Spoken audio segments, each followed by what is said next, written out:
안녕하세요. 오늘도 사연살롱을 찾아주셔서 감사합니다. 저는 결혼한 지 올해로 딱 20년 차가 된 40대 여성입니다.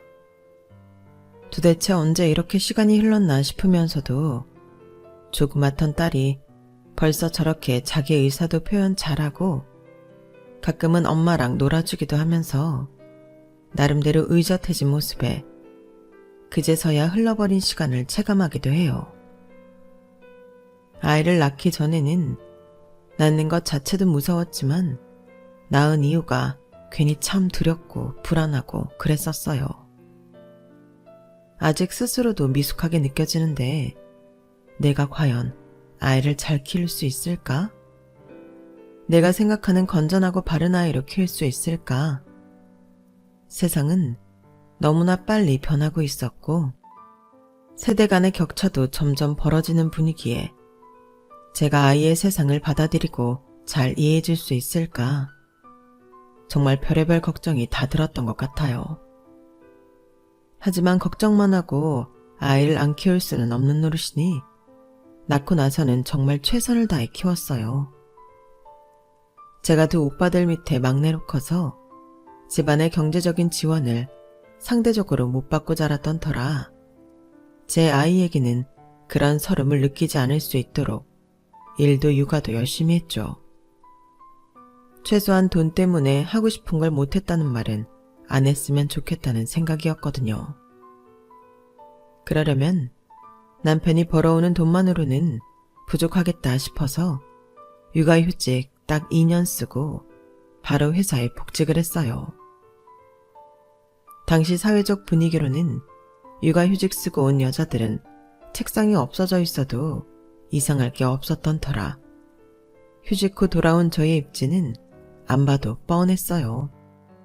그나마 책상이라도 안 치운 걸 감사히 여기며 언제든 아이 때문에 일을 때려치울 사람 취급받으며 부당한 대우를 받아도 몇 년이고 승진 후보 순위에서도 밀려도 그러려니 하면서 묵묵히 일했죠. 하지만 그렇게 일자리를 유지하기 위해서는 당연히 주변의 도움이 필요했어요. 제가 복직하는데 많은 찬성과 반대가 있었지만 누구보다 저를 지지해 주셨던 건 친정 엄마셨어요. 그래서 아이가 3살이 되고 어린이집에 보내게 되면서 제가 일하는 시간 동안 친정 엄마께서 아이를 봐주시게 됐죠. 그렇게 아이가 초등학교 들어가기 전까지 5년가량은 친정엄마의 도움을 받아 나름대로 편하게 육아를 했던 것 같아요.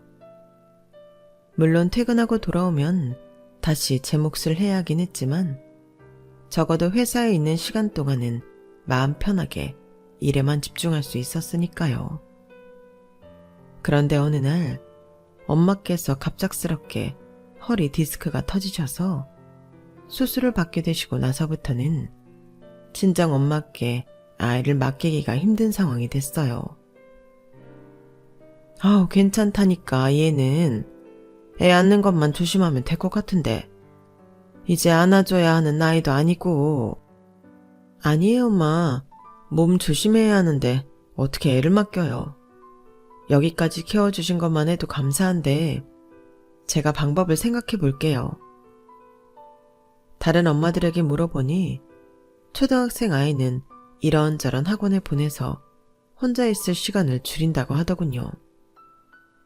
저도 그 방법을 생각해보지 않은 건 아니었지만 그래도 아이가 이제 막 유치원을 졸업했다 보니 워낙 애처럼 느껴져서 여러 가지로 걱정은 되더라고요. 여보, 이제 엄마 건강도 걱정되고 해서 더 이상 수민이 못 맡길 것 같은데 우리 수민이 이제 어떡하지? 우리 부모님한테 물어볼까? 그래도 돼? 전에 한번 여쭤봤다가 거절당했었잖아.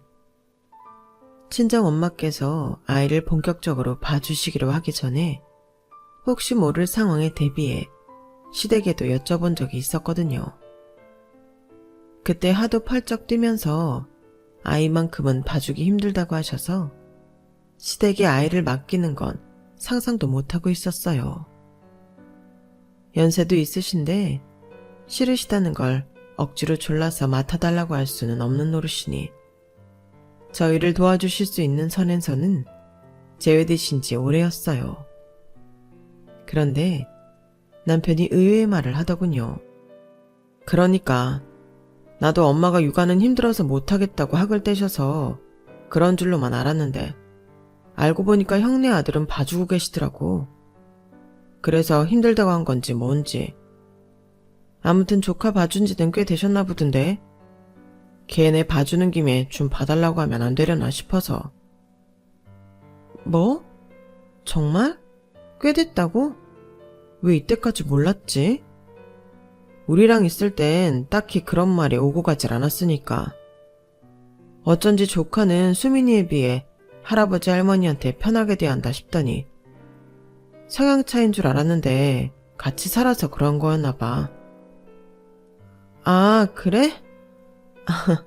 근데 그렇게 애보기 싫다고 하셨던 분이 겨우 맡아서 봐주고 계신 것 같은데 우리 애까지 봐달라고 해도 되는 걸까? 우리도 최대한 부탁 안 하다가 하는 거니까 좀 부탁해봐도 되지 않을까? 애들끼리 있으면 자기들끼리 놀 테니까 엄마도 오히려 더 편할 수도 있는 거고. 그래 뭐 한번 부탁이나 해봐.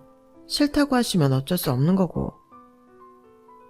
얘기해보겠다건데 굳이 뜯어말린 이유도 없고 혹시나 봐주신다고 하면 저희야 좋은 거니 남편이 알아서 하게 내버려뒀어요.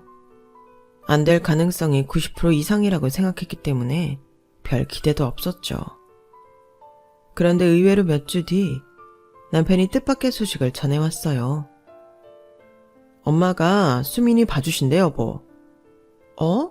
정말이야? 형석이 봐주는 시간 동안만 봐주신다고 했어. 우리도 뭐 퇴근 후까지 봐달라고 할 건 아니니까. 잘 됐지. 와, 아무리 애 보는 김에 봐준다고 해도 하나 보는 거랑 둘 보는 거랑 또 다르실 텐데. 너무 감사하다. 잘해드려야겠네. 사실 저희에게는 그렇게 아이 못 봐준다고 선을 긋고 아주버님네만 아이를 봐준다는 게 저희 입장에선 충분히 속상할 수도 있는 일이었지만 별 생각 없이 넘겼던 이유가 따로 있었어요. 시아버님 집안이 대대로 법조계 집안이셨는데 유일하게 법조계에 진입하지 못하신 게 저희 아버님이셨거든요. 그래서 아버님께서는 두 아들들을 당신을 대신해서 법조인을 만드시라고 노력하셨다고 들었어요.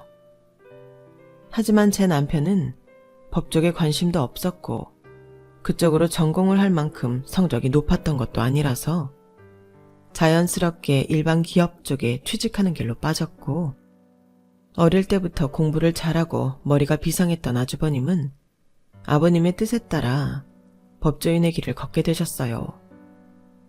아주버님은 시부모님의 오랜 원한을 풀어드렸다고 해도 과언이 아닐 정도로 결혼마저도 같은 변호사 사무실에서 일하다가 만난 변호사분과 결혼하셨어요.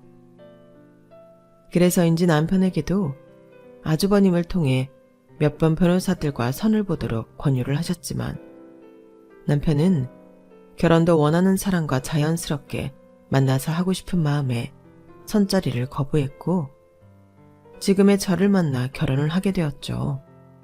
근데 당신 진짜 후회 안 해? 그때 변호사 여자 만나서 결혼했으면 지금보다 더 풍족했을 거 아냐. 무슨 그런 소리래. 그랬으면 지금 당신을 못 만났을 텐데. 그 사람도 괜찮았을 수도 있지. 에이, 시작부터 조건만 보고 만나는 사이인데 서로 괜찮을 리가 있나. 나도 평생을 부모님 뜻 거스르고 살아서 좀 죄송스럽긴 한데 그래도 형이 나 대신 부모님 뜻대로 살고 있잖아. 자식이 둘이나 있는데 한 자식이라도 뜻대로 살고 있으면 된 거지. 이런 얘기하면 형한테 참 미안하지만 난 어릴 때부터 형이 참 안 됐다고 생각했거든. 부모님 뜻대로 살아서 사회적으로 성공도 하고 좋은 집안 자제에 같은 변호사 부인도 얻었다지만 항상 형을 보면 뭔가 행복해 보이지가 않았어. 형도 나한테는 늘 하고 싶은 걸 하라고 했었고.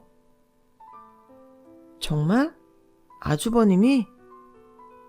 지금은 워낙 무뚝뚝하신 데다가 집안에서 워낙 총애를 받고 계셔서 남편에게 그런 조언을 했을 거라곤 상상도 못했어요. 하지만 남편의 말을 듣고 보니 아주버님도 이렇게 학벌과 완벽을 강요하는 집안 분위기에 숨통이 막히는 부분도 있겠구나 싶더라고요. 어쨌든 그런 분위기 탓에 시부모님의 요구 조건을 충실히 이행하며 살아온 아주버님네 애는 봐줘도 우리 애는 못 봐주신다고 하는 게 전혀 이해가 안 가는 건 아니었어요. 처음엔 저도 남편이 이런 차별을 받고 자란 게 속상하고 안타까웠지만 참 사람이라는 게 적응의 동물이잖아요. 저도 모르게 이 집안 분위기에 융화되어서 시부모님이 저희 집보다는 아주버님 쪽 집안을 더 챙겨주고 예뻐라 하는 것에 면역이 생기더라고요. 저야 어차피 친부모님은 아니다 보니 그러려니 하면 그만이었고, 남편이 안쓰러울 땐 그만큼 제가 더 챙겨주고 잘해주면서 나름대로 지혜롭게 시댁살이를 헤쳐나간 것 같아요. 그런데 갑자기 어머님께서 저희 애까지 봐주신다고 하니 그게 그렇게 감사할 수가 없었죠. 하지만 의외로 관문이 하나 더 남아있었어요. 여보, 전화 왔는데? 아, 나 지금 전화 받기가 좀 힘들어서. 누군데? 형수님한테 전화가 왔는데? 형님? 먼저 받아볼래? 알겠어. 평소에는 연락을 잘 안 주고받는 사이라 갑자기 전화가 왔다기에 무슨 일이 생겼나 걱정이 들더라고요. 집안일을 하고 있던 중이라 남편에게 받아보라고 했는데 물소리 너머로 남편의 언성이 약간 높아지는 듯한 느낌이 들더라고요. 여보, 왜 그래? 무슨 일이야? 일이 끝나고 겨우 달려가 전화를 바꿔 받으려고 했을 때는 이미 늦었어요. 남편이 이제 막 전화가 끊겨진 후더라고요. 남편은 누가 봐도 화가 많이 난 듯한 얼굴로 씩씩거렸어요. 왜 그러냐니까. 아니, 형수님이 황당한 소리를 하시잖아. 황당한 소리? 다음 주부터 수민이 맡기기로 엄마랑 이야기 마쳤는데 어떻게 그걸 알게 되셨나 봐.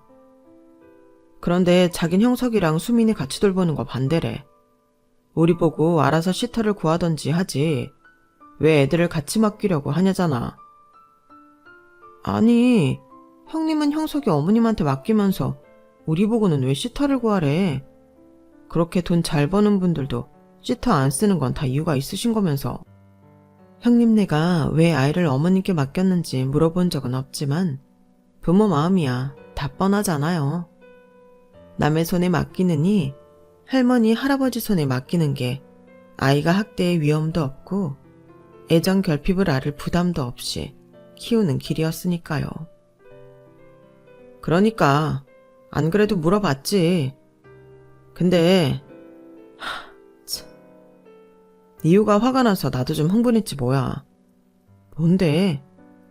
형석이 머리 좋고 공부도 잘하는데 우리 애랑 같이 지내면 머리가 나빠질 거래라 뭘 하나. 우리 수민이가 맨날 놀이터에서 놀고 성적도 그저 그렇다고 옆에 두기가 싫대. 그동안 본인들이 형석이 공부하는 습관 들여놓고 잘 키우려고 노력했던 것들이 수민이 옆에 가면 다 사라질 거라면서. 솔직히 그것도 좀 좋게 말씀하셨으면 모르겠어. 공부 잘하는 애들 엄마들은 공부 못하면 같이 놀지 말라고 그러기도 하니까. 어떻게든 이해할 수도 있었을 것 같은데 말을 너무 심하게 하잖아. 머리 나쁜 것도 옆에 있으면 없는다나? 형석이가 수민이한테 안 좋은 영향만 미칠 것 같다고 길길이 날뛰는데 나도 그걸 듣고만 있을 수가 있어야지. 뭐?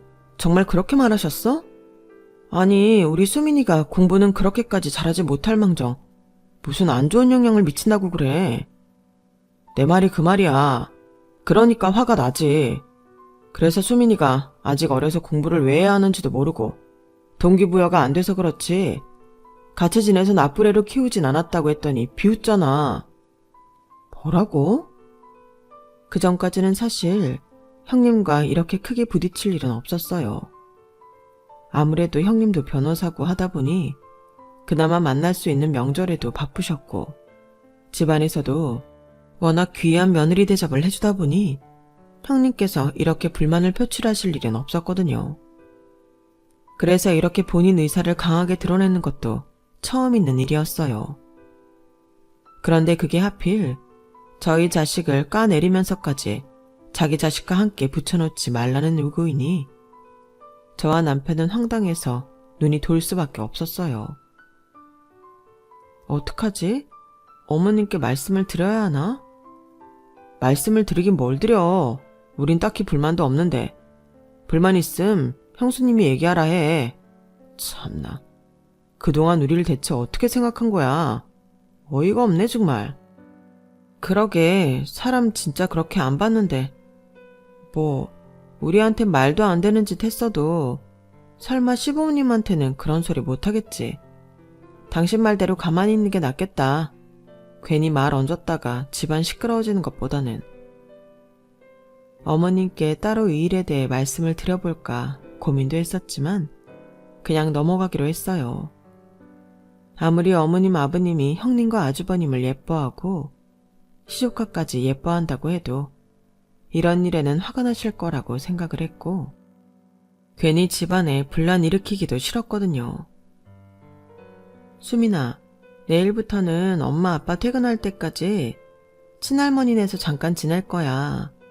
그런데 거기 형석이도 있을 거거든? 와, 정말?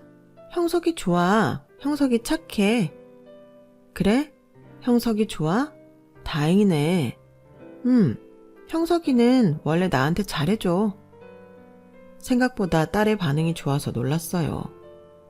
형석이는 늘 명절에도 공부를 한다고 제 딸과는 잘 못 놀았거든요. 그래도 어떻게 나름대로 애들끼리 친분이 있었는지 딸이 좋아하는 모습을 보니 내심 안심은 되더라고요. 그래. 근데 수민아, 이건 엄마가 정말 혹시나 해서 말하는 건데 만약에 같이 지내는데 형석이가 수민이한테 막 나쁘게 하거나 괴롭히면 엄마 아빠한테 꼭 말해줘야 해. 엄마 아빠가 바로 도와줄 테니까. 혼자서 막 울거나 그러면 안 돼. 무슨 일 있음 바로 얘기해. 응? 형석이 진짜 착한데? 그럴 일 없어 엄마. 에이, 그래도 엄마는 걱정이 돼서 그러지. 만약에, 아주 만약에 말이야. 알겠지? 꼭 약속해. 알겠어, 약속. 손가락까지 단단히 걸며 약속을 한 뒤에야 조금 마음이 놓였어요. 아직 둘 다 어리기는 해도 한쪽은 아들이니 만약 형님이 나쁜 짓이라도 했으면 힘 차이 때문에 저희 딸이 너무 괴롭힘 당할까봐 걱정이 되더라고요. 그래도 애들끼리 사이도 좋다고 하고 설마란 생각도 들어서 무슨 일이 생기기 전까지는 함부로 형님이나 형석이를 의심하지 않기로 했어요. 그렇게 아이를 시어머니 손에 맡기고 몇 달 동안 별다른 일은 없었어요.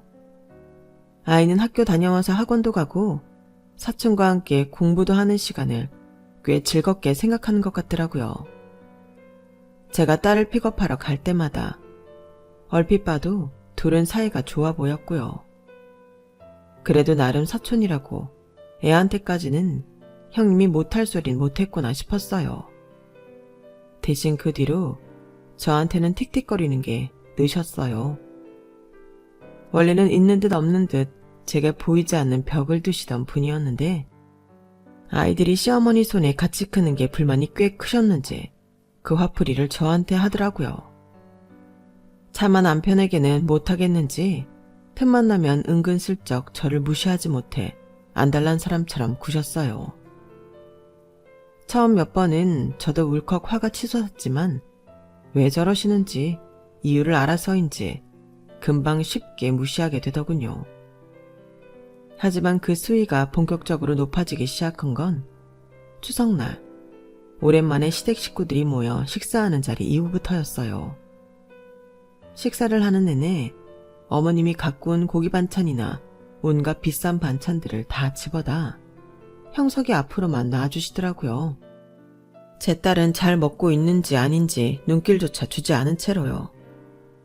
물론 엄마인 제가 있으니 그런 걸 수도 있겠다 싶었지만 형님도 같이 있는 자리였고 그 행동이 너무 자연스러워서 평소에도 형석이만 챙길 것 같다는 생각이 들더라고요. 하지만 다 저의 추측일 뿐이니 묘하게 불편한 마음만 가지고 가만히 있었는데 저희 딸이 마지막 남은 디저트를 먹으려고 집은 순간 어머님이 갑자기 제 딸에게서 케이크를 확 뺏으시더라고요. 이거는 형석이 줄 거다. 뺏은 케이크 접시를 형석이 앞에 두고 형석이는 눈치만 슬슬 보다 케이크를 맛있게 먹기 시작하는데 주눅이 확 든 제 딸을 보니 기가 막히고 어안이 벙벙 하더라고요. 어머님, 수민이가 먹고 싶어서 집은 거잖아요. 그걸 왜 형석이 주세요? 아우, 여자애들은 살쪄. 남자애들이야 능력 좋으면 살쪄도 된다지만 어디 여자애들은 살찌면 남자들이 쳐다나 봐주겠니? 원래 마지막 남은 걸 안 먹어야 살이 안 찌는 거야. 다 내가 애들 봐가면서 챙겨주는 건데 왜 그러니? 아직 한참 성장기인데 살이 좀 찌는 게 맞죠. 살을 좀 찌워놔야 키로도 가는 거고요. 아무리 그래도 애가 먹고 싶어하는 걸 뺏어다가 주는 건 좀 보기가 그래요. 애도 속상해하고요. 아우, 그럼 네 애는 네가 케어하면 되지. 왜 이리 나한테 감나라 배나라야. 네 딸이 너한테나 공주님이지 나한테도 공주님이냐? 난 말야 공부 잘하고 집안 뜻 이어받을 손주가 필요한 거야. 기가 막혀서 뒷목 잡기 직전이라 남편이 한마디 거들려고 하는데 갑자기 아버님이 한마디 하시더라고요. 요새는 수민이가 공부를 더 잘하던데 뭘. 이러다 수민이가 더 가능성 있는 거 아닌가 몰라.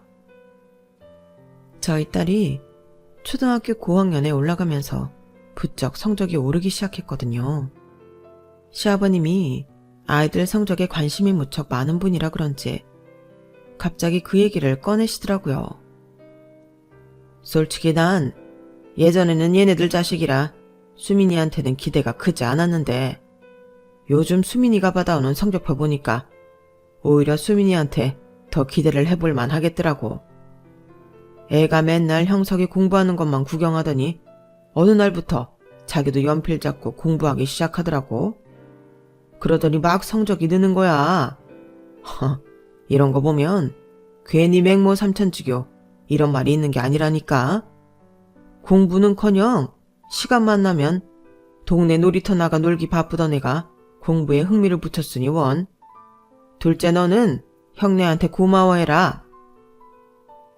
딸이 성적이 확 오르기 시작한 것도 집에 있으면 늘 공부만 하도록 교육받은 형석이의 영향을 크게 받은 것도 사실이겠지만 굳이 저희 딸이 열심히 공부해서 이뤄낸 성과마저 형님네 공으로 돌리는 시아버님이 순간 못마땅해서 차마 입이 안 떨어지더군요. 그런 제 마음을 읽었는지 남편이 나서주더라고요. 아버지도 참, 물론 형석이 덕분에 자극받았겠지만 우리 딸이 열심히 한 거죠. 어머, 정말 그렇게 생각하세요, 서방님? 우리 형석이는 요새 성적이 좀 떨어졌는데 수민이랑 같이 지낸 후부터 조금씩 떨어지더니 요즘은 옛날 같으면 상상도 못할 성적이 나오더라고요.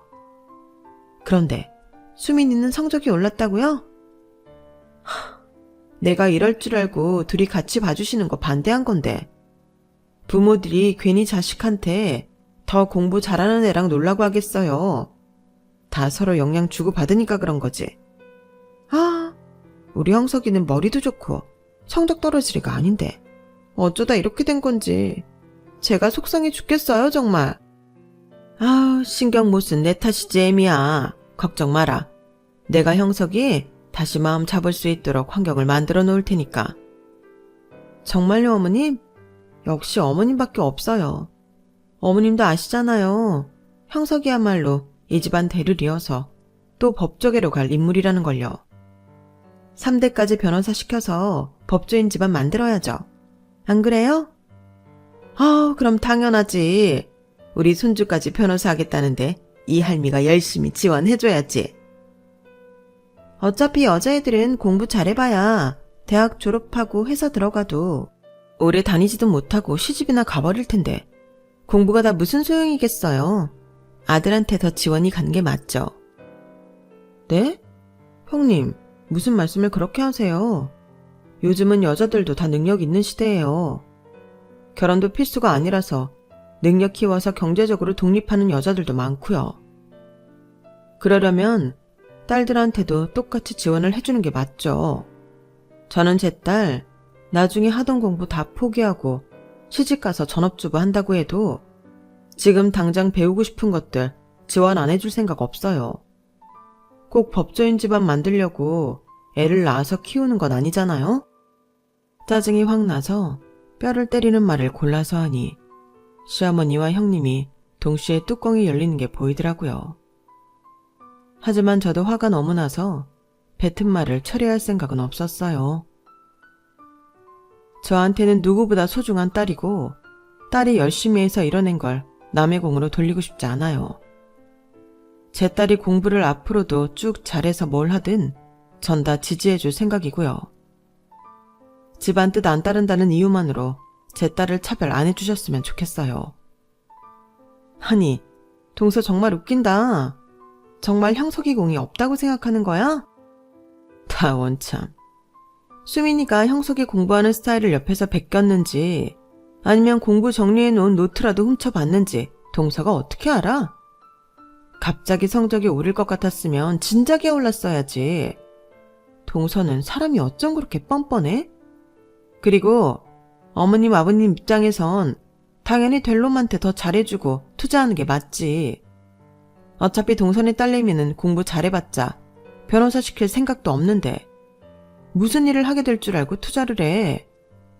나중에 천박한 일 하고 싶다고 하면 뭐 그것도 시켜주게? 부모가 됐으면 자식이 고상한 직업 가질 수 있게 이끌어줘야지. 무조건 자유롭게 키운다고 다 좋은 게 아니야. 그 와중에도 어머니는 식사를 마친 형석이에게 온갖 영양제를 하나하나 닦아서 입에 넣어주더라고요. 제 딸이 아무렇지도 않게 그런 모습들을 당연하게 생각하고 살았을 거 생각하니 참 가슴이 미어졌어요. 아이도 좀 크고 있으니 이제 더 이상 시댁에 맡길 이유도 없고 당분간 학원을 좀 더 보내는 한이 있더라도 아이의 집에 데리고 와야겠다는 생각이 들더라고요. 그래서 그날 이후로 아이를 시댁에 맡기는 건 그만뒀고 그걸 제가 시비 거는 걸로 생각을 했는지 형님의 심통은 날이 갈수록 심해졌죠. 시부모님은 그래도 제 딸을 예뻐하긴 하셨었는지 그날 일은 미안했다며 전화도 따로주시고 해서 마음이 서서히 풀렸어요. 같이 산 정이 있다고 묘하게 차별은 받았어도 아이도 할머니 할아버지가 보고 싶다고 하니 만남까지 막을 이유는 없었죠. 대신 명절에는 형님과 저희가 마주치는 일은 최대한 피하려고 노력을 했어요. 형님은 그것마저도 마음에 안 들었는지 어떻게든 저희에게 일정을 안 알리고 시댁에 방문해서 우연히 마주치는 일을 기어이 만들어내시더라고요. 제대로 찍혔나 보다 싶을 정도로요. 야, 니네 형님이 변호사라더니 집에 한 구석 있네. 진짜 뭐 이렇게까지 하냐? 아무리 봐도 니네 딸이 자기 아들보다 공부 잘하니까 그거에 눌린 것 같아. 너랑 니네 남편 은근 무시했었는데 아들이 그걸 못 이기니까. 아무래도 그렇지. 근데 그런다고 누가 그렇게까지 해. 하여튼 성격 진짜 이상해. 변호사들 바쁘지 않나? 예전엔 바쁘다고 코빼기도 안 내비쳐서 보기도 힘들었는데 요즘은 왜 이렇게 한가한가 몰라. 나만 보면 못 갈궈서 안달난 사람 같다니까? 하여간 심보 한번 고약하네. 아, 근데 너네 형님 땡땡 로펌 소속이라고 하지 않았어? 나 요즘 그쪽에 변호사 상담받으러 자주 가거든. 상담받으러 갈 때 마주칠 수도 있잖아. 그래? 근데 사무실에 없는 날이 더 많대서 못 볼 수도 있어. 사진이나 좀 보여줘봐. 어떻게 생겼냐? 사진? 아, 여기.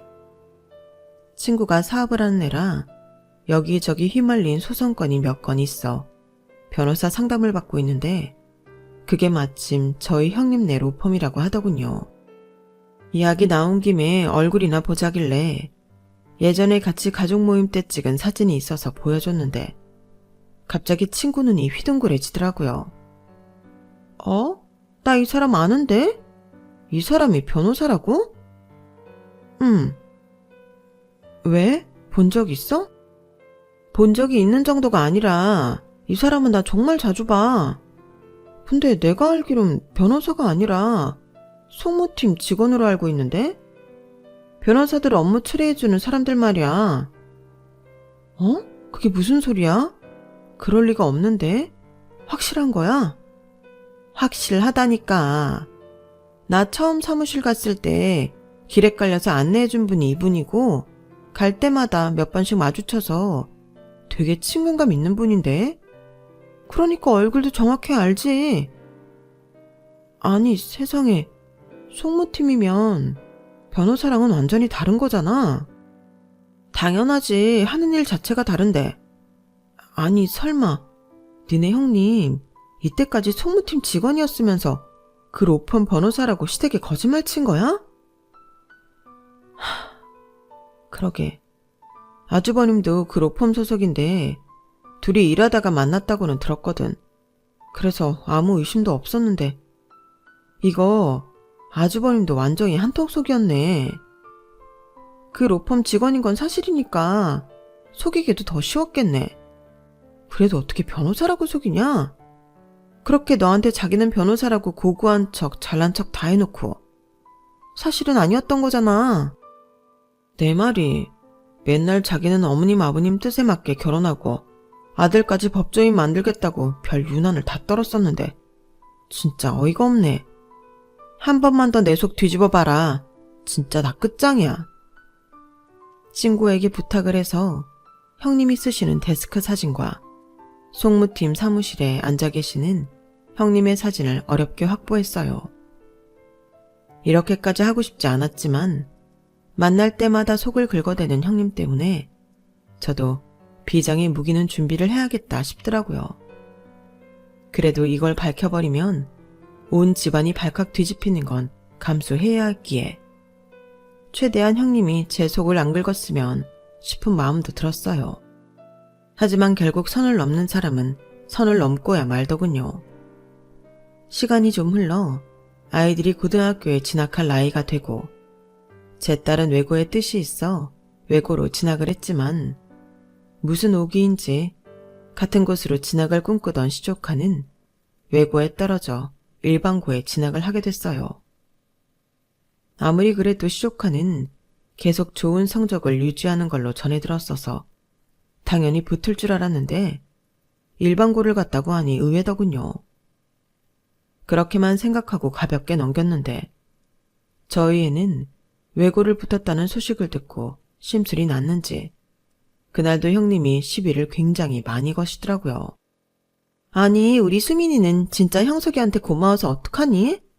형석이 아니었음 지금도 그냥 팽팽 놀면서 동네나 쏘다녔을 텐데 사람 팔자가 어떻게 바뀌어도 이렇게 바뀌냐고. 내가 진짜 억울해서 살겠어? 내가 그래서 반대했잖아. 둘이 같이 크게 하는 거 아니라고. 어릴 때부터 누누이 말했는데. 난 진짜 이럴 줄 알았다니까. 형님, 그만 좀 하세요. 도대체 그게 언제적 얘기예요? 애들 중학교도 가기 전 얘기예요. 형석이가 크면서 성적 관리 못해서 외고 떨어진 걸 왜 저희 딸을 탓하세요? 그때 이후로는 같이 지낸 적도 없고 공부한 적도 없는데 그때 수민이가 형석이 노하우는 쏙 빼먹고 형석이 정신상태는 다 흐트려 놨으니까 그렇지. 애가 그 중요한 시기에 옆에 쟤만 없었어도 외고 따위는 가고도 남지. 아 속상해. 물려받은 머리는 우리 애가 월등히 좋은데 결과가 이게 뭐야? 참 지겹지도 않은지 늘 똑같은 레파토리를 반복하니 이제는 그 고리를 완전히 끊어줘야겠다는 생각이 들었어요. 결혼부터 지금까지 거짓말로 자신의 직업을 위장해놓고는 뻔뻔하게 머리 좋은 척, 똑똑한 척 하면서 저와 제 남편, 제 딸을 근거 없이 무시하는 건 이제 듣기도 싫고 그만하게 만들어야겠더라고요. 물려받은 머리가 아주버님 머리가 아니라 형님 머리인가 보죠 뭐. 뭐? 지금 동서 뭐라 그랬어? 아주버님 머리가 아니라 형님 머리? 우리 머리가 뭐 그렇게 차이가 난다고 그딴 소리래? 차이가 많이 나죠, 형님. 정말 몰라서 물으세요? 우리가 무슨 차이가 뭐 어떻게 나는데? 이 사람이나 나나 똑같은 변호사야. 이름도 모를 작은 기업 다니는 동서랑은 차원이 다른 사람들이라고, 우린. 공부한 세월만 몇 년인데 우리가 동서한테 그런 소리를 들어야겠어? 여보, 그만 좀 해. 제가 이렇게 콕 집어서 말하자 아주버님도 뭔가 심상치 않다고 느꼈는지 평소엔 잘 끼어들지 않는 분이 직접 나서서 형님을 말리시더라고요. 하지만 어찌나 성격이 불같은지 말려지기는커녕 눈에서 불이 더 활활 타올라서 언성을 높이기 시작했어요. 뭘 그만하라는 거야. 얘가 지금 날 무시하잖아. 내가 무시당할 만한 사람한테 무시당하는 것도 아니고 동서한테 무시당해야겠어? 형님은 저 밥 먹듯이 무시하면서 저는 형님 좀 무시하면 안 돼요? 당연히 안 되지. 그게 말이 돼? 왜 말이 안 되는데요? 동서, 나 땡땡 높은 변호사야. 명함만 내밀어도 사람들이 다 내내거려. 여기서 법조인 아닌 식구는 동선에밖에 없는 거 잘 알잖아. 왜 이래? 동선에 곤란한 일 생기면 도와줄 수 있는 건 우리야. 동선은 우릴 도와줄 처지가 못 되지만 우리한테 좀 살랑거려도 모자랄 판에 왜 이렇게 오늘따라 바락바락 대들지? 어? 그야 형님이 하는 말이 사실이 아니니까요. 아주버님이면 몰라도 형님한테 살랑거릴 필요는 없는 것 같은데요. 뭐? 얘, 너 지금 무슨 소리를 하고 있는 거냐? 어? 어른들도 있는데 집안 시끄럽게 뭐 하는 짓이야? 마침 시어머니까지 끼어드시길래 지금이 절호의 타이밍이랑 생각이 들더라고요. 저는 친구에게 받은 인화사진들을 가족들이 잘 볼 수 있게 바닥에 펼쳐놨어요. 송무팀 이지나? 아니, 이게 뭐냐? 송무팀? 네, 어머님. 어머님이 변호사 일 하느라 고생 많다고 평생 애 대신 키워주시고 그토록 자랑스러워 하시던 변호사 며느리가 사실은 변호사가 아니었다네요. 그러면서 변호사 아닌 사람은 죽어라고 갈궜고요. 아들은 변호사인 본인들 머리 닮아서 법조계 사람 만들 수 있다더니 평범한 제 딸도 가는 외고도 떨어져 버리고 저도 그건 참 의문이었는데 이제야 진실이 밝혀지네요. 형님 말대로라면 변호사 머리나 닮아야 공부를 잘하는 거니까. 아쉽게도 형석이가 형님 머리를 닮아서 떨어졌나 봐요. 아니, 동서! 잠깐만, 이게 다 무슨 소리냐? 송무팀이면 변호사들 뒤치다꺼리 해주는 그거 아니냐? 네가 변호사가 아니라 그거라고? 네, 어머님. 어떻게 이렇게 오랜 세월을 속으셨어요? 그렇게 변호사 며느리 얻었다고 기뻐하시고 자랑하셨으면서 제대로 확인도 안 해보시고 결혼시키셨던 거예요? 세상에나. 어쩐지 뭔가 가끔 이상하다 싶을 때가 있긴 했다만. 아니, 내가 이걸 어떻게 상상이나 했겠니? 그래도 변호사라고 내가 이 나이 먹고 힘들어도 손주도 봐주고 별 개고생을 다 했는데 이거 명백한 사기 결혼이야. 어머님, 그게 아니라요. 뭔가 오해가 있는 것 같은데 송무팀에 저랑 이름이 같은 분이 계세요. 제가 그분 자리에 잠깐 가서 앉아서 일 좀 한 거고요. 그걸 지금 나보고 믿으라는 거야? 내가 지금 니네 회사 찾아가서 싹 다 물어봐도 되겠어? 정말 잘못했습니다, 어머님. 아유, 내 팔자야. 내 뒷목. 넌 이놈 시끼? 너도 저 여우 같은 년한테 속은 거지, 어? 너도 알고 우릴 속였냐? 죄송합니다, 어머니. 결혼만큼은 제가 하고 싶은 대로 하고 싶었어요. 다른 건 다 어머님 뜻대로 해드렸잖아요. 뭐라고? 아휴, 이 자식아. 아무리 그래도 그렇지 부모를 속여. 내가 큰며느리도 변호사라고 얼마나 자랑질을 하고 다녔는데 그걸 속여. 아우, 내 팔자야.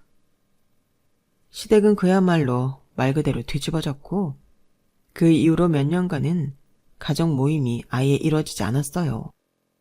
저야 시댁 가서 좋았던 기억은 거의 없었기 때문에 마음은 좀 불편하긴 해도 몸은 편해서 좋더군요.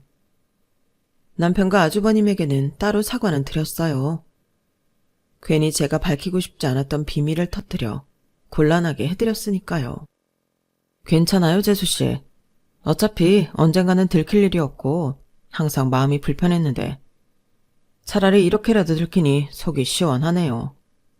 우리 집사람이 워낙 무례하게 굴기도 했고 사실 집사람도 이것 때문에 스트레스를 많이 받았었거든요.